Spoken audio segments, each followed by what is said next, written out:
احمد شاہ ابدالی، جنہیں احمد شاہ درانی بھی کہا جاتا ہے، اپنی شجاعت اور حکمت عملی کے لیے تاریخ میں ایک اہم مقام رکھتے ہیں۔ ان کے دور کا سب سے مشہور اور فیصلہ کن واقعہ پانی پت کی تیسری جنگ میں ہے، جو 14 جنوری 1761 کو شمالی ہندوستان کے میدان پانی پت میں لڑی گئی۔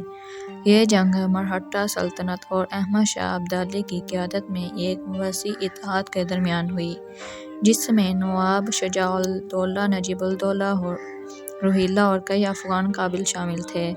یہ جنگ اس وقت کی ہندوستانی تاریخ کا سب سے بڑا اور خونریز ریز معرکہ تھی، جو نہ صرف اس وقت کی سیاسی طاقتوں کے درمیان طاقت کے توازن کو تبدیل کرنے کا باعث بنی، بلکہ مستقبل میں ہندوستان کے سیاسی حالات میں بھی گہرے اثرات چھوڑ گئی۔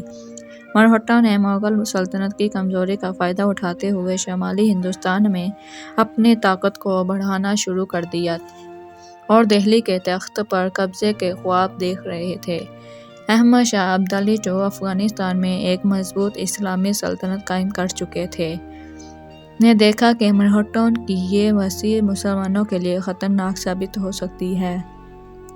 چنانچہ انہوں نے ہندوستان کی طرف پیش قدمی کی اور مختلف اسلامی طاقتوں کو متحد کرنے کی کوشش کی۔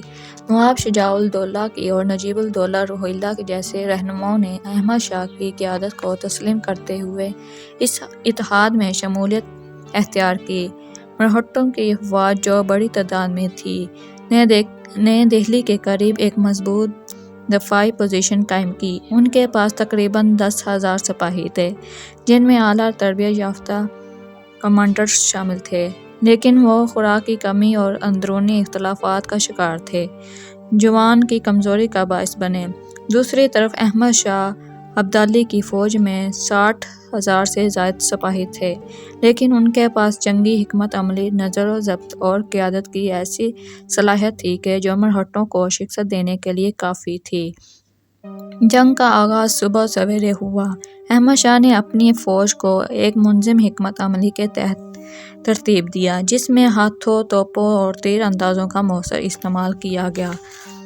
مرہٹوں نے اپنی پوری قوت کے ساتھ حملہ کیا، لیکن احمد شاہ کی فوج کی ترتیب اور حکمت عملی نے اس کے حملے کو ناکام بنا دیا۔ احمد شاہ نے اپنی افواج کو اس طرح تقسیم کیا کہ مرہٹہ فوج کو کئی محاذوں پر لڑنا پڑا، جس سے وہ منتشر ہو گئے۔ شام تک مرہٹہ فوج کی مکمل طور پر شکست کھا گئی۔ اس کی باقی ماندہ افواج بھاگنے پر مجبور ہوئی۔